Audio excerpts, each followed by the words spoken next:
क्या आपको भी बात बात पे बहुत गुस्सा आता है और गुस्से में आप दूसरों को कुछ भी बोल देते हैं? अगर ऐसा है तो ये कहानी आपके लिए है।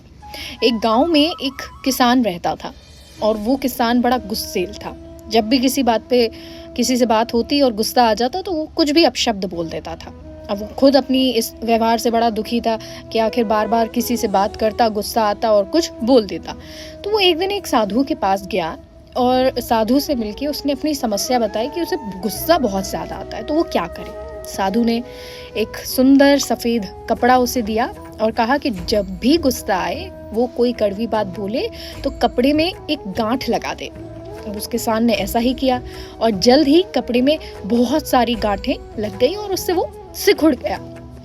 तो वो किसान दोबारा साधु के पास जाता है और कहता है कि अब वो क्या करे, क्योंकि ये तो बहुत सारी गांठें लग गई। तो वो साधु कहते हैं कि जब भी आप किसी से प्यार से बात करें या माफ़ी मांगे तो एक गांठ खोल दें। वीरू ने मीठा बोलना शुरू किया और सारी गांठें खोल दी। अब वो खुशी खुशी साधु के पास गया और बोला कि कपड़ा ये बिल्कुल ठीक हो गया है, क्योंकि मैं सबसे अब प्यार से भी बात करने लगा हूँ और दूसरी तरफ जब माफ़ी मांग लेता हूँ तो उसकी गांठें खोल देता हूँ, तो ये पूरा कपड़ा जो है गांठों से अब खुल गया है। तो साधु कहते हैं कि कपड़ा तो खुल गया, पर अब उस गांठों की झुर्रियाँ यानी कि निशान देखो, क्योंकि तुमने गांठ लगाई थी और उस वजह से गांठ तो खुलती गई लेकिन निशान नहीं गए। साधु ने तब समझाया कि तुम्हारे कड़वे शब्द भी ऐसे ही हैं।